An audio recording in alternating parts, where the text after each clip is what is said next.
Assalamualaikum warahmatullahi wabarakatuh.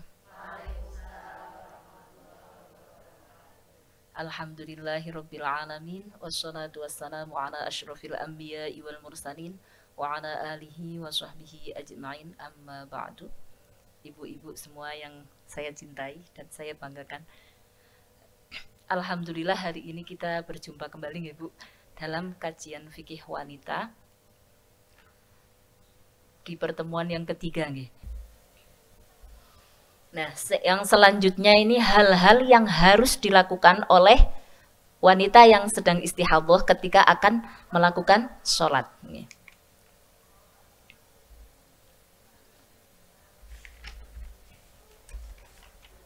Jadi hal-hal yang berkaitan dengan wanita yang istihadhah. Yang pertama, oke, sebagaimana kita ketahui nggih, ketika seorang wanita mengeluarkan darah dan itu bukan darah haid atau bukan nifas, otomatis itu masuknya kategori darah istihadhah. Dan hukum istihadhah ini jika kita menghukumi bahwa darah tersebut adalah darah istihadhah atau darah rusak, maka dianggap sebagai daimul hadas yang bisa membatalkan wudhu. Jadi orang yang istihadhah itu seperti orang yang hadas kecil secara terus menerus gitu, seperti orang yang gembol hadas kecil gitu, dan yang bisa membatalkan wudhu. Istihadhah itu tidak mencegah keabsahan puasa dan sholat. Jadi puasa dan sholatnya orang yang istihadhah itu tetap sah dan tidak perlu diqodho. Soalnya kadang ada banyak sekali pemahaman keliru gitu, ketika orang istihadhah terus puasanya harus mengqodho puasanya, itu enggak. Jadi sholat dan puasanya wanita yang istihadhah itu sah nih. Wanita yang istihadhah harus membasuh darah dan menyumpal farjinya, kemudian berwudu setiap akan melakukan sholat wajib. Dalilnya yaitu hadis Aisyah, ia berkata, Fatimah binti Abi Hubaysh datang pada Nabi SAW dan berkata, Ya Rasulullah, aku adalah perempuan yang sedang istihadhah dan tidak suci. Apakah aku boleh meninggalkan sholat? Maka Rasulullah menjawab, tidak, karena darah tersebut adalah darah yang keluar dari urat dan bukan haid. Maka ketika kamu haid, tinggalkanlah sholat. Ketika adat haid sudah selesai, maka basuhlah darahmu dan sholatlah. Ini dalil tentang istihadhah.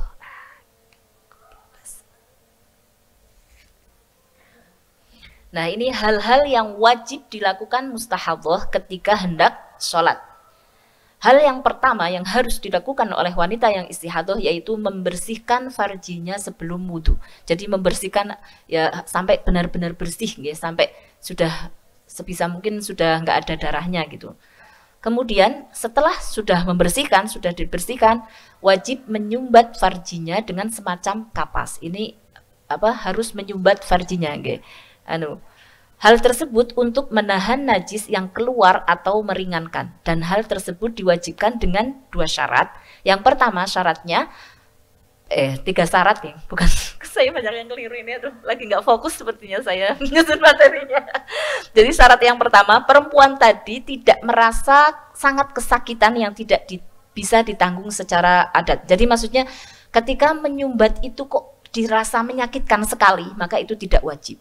Tapi ketika tidak merasa kesakitan, lebih baik disumbat.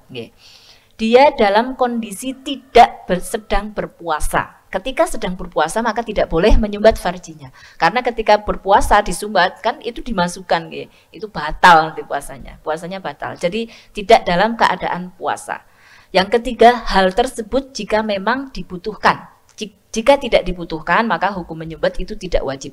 Jadi mungkin untuk menyumbat ini jika kasusnya darahnya itu lagi deres banget mungkin ya. Nah, itu harus disumbat. Tapi ketika nggak deres, sekiranya hanya cukup pakai Softex saja sudah cukup, itu nggak apa-apa. Nggak perlu disumbat. Yang kedua, yang ketiga yang wajib dilakukan yaitu menggunakan pembalut. Menggunakan pembalut. Hal tersebut diwajibkan dengan dua syarat. Yang pertama, satu, jika dibutuhkan. Seperti ketika darah tidak juga berhenti dengan cara disumpal. Jika darah berhenti dengan cara disumbat, maka memakai pembalut tidak wajib. Yang kedua, tidak merasa kesakitan ketika dipakaikan pembalut. Jika merasa kesakitan, maka hukumnya juga tidak wajib. Gitu. Kalau zaman sekarang sih enaknya yang penting pakai pembalut nih Bu. Insya Allah pembalut zaman sekarang itu sudah melindungi nih, sudah anu. Kemudian yang selanjutnya yang harus dilakukan adalah wudhu setiap masuk waktu sholat. Jadi tidak boleh wudhu sebelum masuk waktu sholat. Jadi wudhunya harus sudah masuk waktu sholat.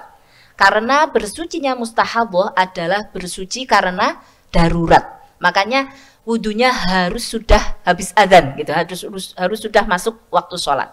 Jadi jangan biar pas adzan pas udah siap sholat terus wudhunya sebelum adzan, itu nggak boleh. Gitu. Wudhunya wanita yang istihadah harus sudah masuk waktu sholat. Sedangkan yang selanjutnya yaitu terus menerus, maksudnya terus menerus ini tidak dijeda-jeda gitu nggih. Jadi terus menerus ketika membasuh semua anggota wudhu, maka wajib bersegera menyumbat setelah membasuh farji. Maksudnya hal-hal tadi yang di atasnya itu dilakukan secara terus menerus. Tidak misalnya membersihkan farji terus ditinggal nonton sinetron dulu, terus habis itu baru nyumbat gitu. Nah, itu nggak boleh. Harus dilakukan secara terus menerus. Jadi habis dibersihkan langsung disumbat, langsung pakai pembalut, langsung wudhu, langsung bersegera untuk sholat. Okay. Dan tidak boleh mengakhirkan sholat karena suatu hal yang tidak berhubungan dengan kemaslahatan sholat. Nah itu. Jadi setelah membersihkan, sudah menyumbat, sudah wudhu, itu lebih baik itu menyegerakan sholat. Tidak boleh mengakhirkan sholat kecuali untuk kemaslahatan sholat. Kemaslahatan sholat itu maksudnya seperti apa? Maksudnya contohnya seperti menunggu iqomah, itu masuk kemaslahatan sholat.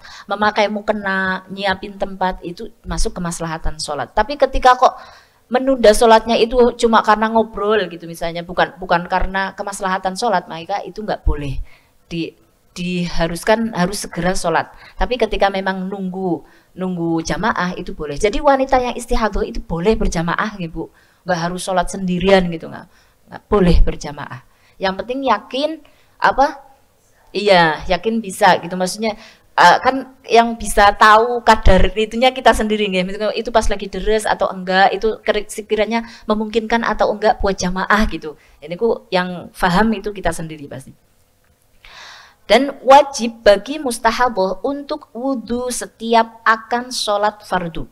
Begitu juga wajib memperbarui, membasuh farji, menyumbat, membalut, dan menggunakan pembalut menurut qaul yang ashah. Jadi hal-hal ini dilakukan setiap mau sholat fardu. Okay. Jadi satu kali wudhu itu hanya boleh untuk satu kali sholat fardu. Kalau sholat sunnah boleh sebanyak-banyaknya. Tapi kalau sholat fardu hanya berlaku untuk satu kali sholat fardu. Jadi misalnya jenengan bersuci terus wudhu dan sholat fardu, terus habis itu mau sholat ba'diyah itu boleh. Terus habis itu sholat taraweh 20 rakaat juga boleh. Gitu. Yang nggak boleh itu untuk satu wudhu untuk 2 sholat fardu. Gitu. Jelas nggak? Insya Allah nggak? Nah, kita lanjut. Nah ini yang perlu diperhatikan. Jadi wanita yang istihadah itu boleh melakukan sholat sunnah sesuai dengan yang dia inginkan. Jadi wanita yang istihadah itu boleh mau sholat sunnah apa saja boleh nih. Mau tahajud, duha apa itu boleh. Tetap sah sholatnya. Dan hukum keluarnya darah setelah menggunakan pembalut itu dimakfu. Kecuali jika darah tembus itu karena kecerobohannya ketika memakai pembalut tersebut. Jadi ketika kita sudah berusaha untuk hati-hati, kok masih tembus, itu hukum darahnya itu dimakfu. Okay. Dimakfu itu dimaafkan. Okay. Kecuali kalau memang ketika pakai itu asal-asalan terus akhirnya pembalutnya miring yang jadi bikin tembus, lah itu beda kasus lagi. Kalau kasusnya seperti itu maka harus mengulang dari awal lagi. Jadi dari membersihkan, menyumbat, terus pakai pembalut, terus wudhu lagi, itu harus seperti itu. Tapi ketika bukan karena kecerobohannya itu dimakfu. Dan menurut Imam Ibnu Hajar Al-Makki ini darah istihadah baik sedikit ataupun banyak itu dimakfu. Sedangkan menurut Imam Romli Al-Misri ini hanya dimakfu ketika sedikit saja. Kalau ada perbedaan pendapat kayak gini Bu, itu boleh diikuti semua. Yang penting jangan yakin nih, maksudnya saya kayak gini mau ikut pendapatnya ini kok gitu. Ikut pendapatnya kalau kayak gini ya lebih enak ikut yang Imam Ibnu Hajar. Karena memang ini jelas ada dasarnya nggih. Jadi Kalau menurut Imam Ibnu Hajar itu darah baik yang sedikit maupun banyak itu dimakfu. Kalau menurut Imam Romli itu hanya sedikit saja yang dimakfu, ketika banyak itu tidak dimakfu. Begitu. Nah, ini hukum terputusnya darah mustahadah. Jika wanita yang istihadah berwudu, kemudian darahnya berhenti setelah atau ketika wudu atau ketika sholat, maka ia wajib mengulangi wudunya, atau maksudnya wudu dengan niat liraf'il hadath. Jika masa berhentinya darah cukup untuk digunakan wudu dan sholat, dan jika waktunya tidak cukup, maka dia tidak wajib mengulangi wudu dan lain-lain. Ini maksudnya gimana? Jika misalnya ada wanita yang istihadah, sudah wudu dengan caranya wanita yang istihadah, niat wudunya orang yang istihadah. Kemudian kok terus setelah wudu itu darahnya sudah nggak keluar lagi, terus pas sholat juga udah nggak keluar lagi, maka dia kalau masih cukup waktu untuk melakukan bersuci dan sholat itu, maka diwajibkan untuk mengulang wudunya. Jadi wudunya diganti dengan liraf'il hadas, wudu normal, bukan wudunya wanita yang istihadah. Tapi kalau waktunya sudah nggak cukup, ya nggak harus diulangi, lanjut aja nggak apa-apa, dimakfu. Begitu. Nah, ini sudah pernah saya sampaikan di pertemuan pertama, nggih. Ini niat wudunya wanita yang istihadah. Ini yang membedakan antara wanita yang istihadah dan wanita yang suci, nggih. Jadi nawaitul wudu'a listibahatis sholati fardhon lillahi ta'ala. Niatnya seperti ini, nggih. Jadi apa? Orang yang istihadah itu hukumnya seperti orang yang suci. Yang berbeda hanya cara bersucinya saja. Jadi sholatnya sah, puasanya sah, itu boleh melakukan hal-hal yang boleh dilakukan oleh wanita yang suci. Begitu.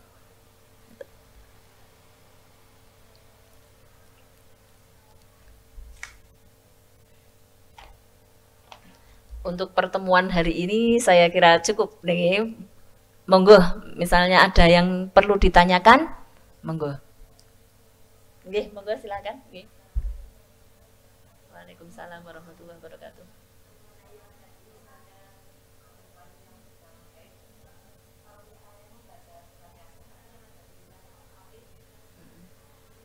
Kalau niatnya itu membaca Al-Quran, maka tidak diperbolehkan.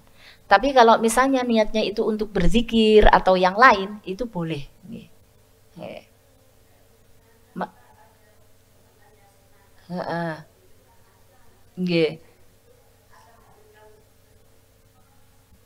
Enggak megang. Nggih, ini tadi nggih, tergantung niatnya, Bu. Nggih, tergantung niatnya. Kalau jenengan meskipun enggak pegang mushaf, tapi jenengan niatnya baca Quran, itu enggak boleh. Tetapi ketika jenengan niatnya hanya untuk berzikir, itu boleh. Begitu. Niatnya ketika ikut yasinan kayak gitu, baca yasinnya itu niatnya untuk zikir, itu boleh. Yang tidak boleh itu ketika niatnya diniatkan untuk membaca Al-Quran. Begitu. Maksudnya niat membaca Al-Quran itu gimana? Kadang kan ada orang yang punya amalan, memang amalan menghatamkan Quran lah, itu kan emang niatnya tujuannya niat baca Quran gitulah. Itu yang kayak gitu yang nggak boleh bagi wanita yang haid dan nifas. Jadi yang diperbolehkan itu ketika niatnya selain untuk niat membaca Al-Quran. Jadi kalau niatnya untuk berzikir, terus untuk untuk nasihat, belajar, mengajar, bercerita, itu boleh. Itu. Nggih. Nggih. Kalau niatnya untuk berzikir ya nggak apa-apa, Bu. Nggih. Nggih. Kalau itu diniati zikir juga nggak apa-apa, Bu. Nggih. Ya, kalau memang pengen baca nggih diniati zikir, bukan diniatkan untuk membaca Al-Qur'an. Nggih. Jadi, kalaupun misalnya ngikutin tahlil, tapi niatnya itu niat zikir, itu nggak apa-apa. Yang nggak boleh itu ketika diniatkan untuk membaca Al-Quran. Jangan baca kulhu dan sebagainya, itu niatnya untuk membaca Quran, itu nggak boleh. Tapi ketika niatnya untuk zikir, itu boleh. Kalau, dan, nggih, itu menghormati. Iya, niatnya melu zikir, itu nggak apa-apa. Nggih. Iya, nggih. Nah, pokoknya ini memang untuk kaitannya membaca Al-Quran, memegang mushaf, membawa mushaf, niku sangat hukumnya itu bergantung sekali dengan niat kita, itu bergantung sekali dengan niat kita. Ketika kita niatnya bawa Quran ya jelas nggak boleh. Tapi ketika niatnya bawa barang karena bawanya bareng sama buku, niatnya bawa bukunya bukan bawa Qurannya, itu boleh. Tapi kalau saya untuk hati-hati ya, kalau yang Quran banget, kalau yang nggak ada yang lain itu, maksudnya nggak ada terjemahnya, nggak ada tafsirnya. Saya juga kalau pas lagi haid nggak pegang, iya berusaha menghormati Qurannya gitu. Ya memuliakan Quran, tujuannya memang memuliakan Quran. Nggih, monggo. Nggih. Nggih.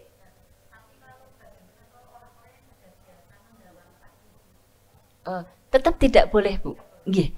Karena ketika haid ya nggih. Nggih. Nggih. Nggih. Karena di sini kan kalau wudhu apa ya niatnya itu liraf'il hadatsil asghari. Nah, itu yang di situ yang bikin nggak boleh, itu alasan ketidakbolehnya. Padahal wanita yang sedang haid itu jelas-jelas dia sedang berhadas besar itu. Gimana bisa menghilangkan hadas gitu. Makanya itu nggak boleh. Jadi tetap tidak boleh. Nggih. Nggih, libur dulu. Nggih. Nggih. Nggih, sami-sami. Monggo ada lagi yang ditanyakan?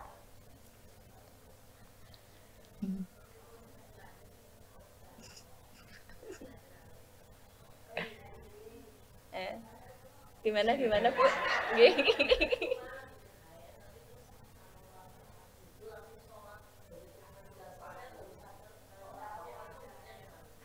Orang yang nggak tahu itu nggak ada hukumnya Bu. Orang yang nggak tahu dan lupa itu nggak ada hukumnya. Yang penting ketika tahu tidak melakukan gitu.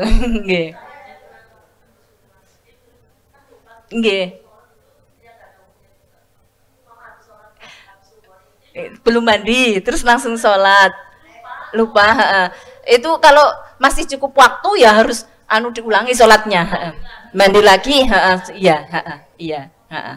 Tapi sholatnya nggak dosa itu, maksudnya karena kan lupa. Iya, kalau lupa pokoknya lupa nggak. Iya, iya. Setelah mandi sholat lagi. Iya, harus diulangi. Sholatnya nggak sah ya jelas. Emang bisa lupa ya belum?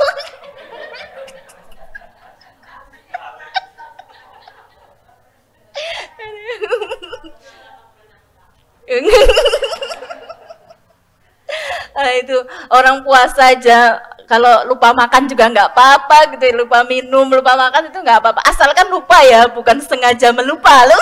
Itu beda lagi kasusnya. Iya, begitu lupa, begitu ingat langsung berhenti langsung. Kalau bisa, kalau masih ada ya sisanya langsung dilepeh gitu. Kalau terus habis lanjut baiklah lah, itu ya nanti jadinya batal. Nanggung udah terlanjur dikunyah gitu. Repot itu nanti.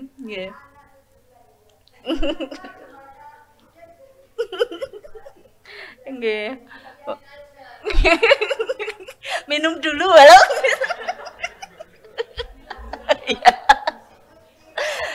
Enggak ada yang ditanyakan lagi? Enggak harus yang hari ini, kalau memang masih berkaitan dengan haid dan istihadhah, monggo bisa ditanyakan. Ada yang ditanyakan lagi, monggo Bu? Malu kenapa Bu? Betul usah malu.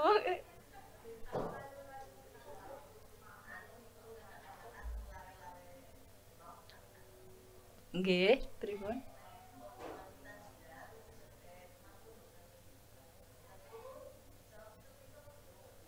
Oh.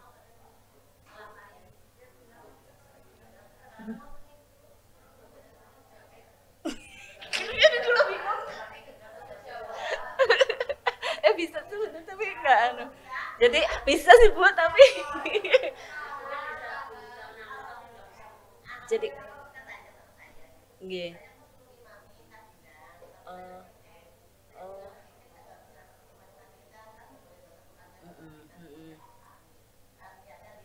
Nggih.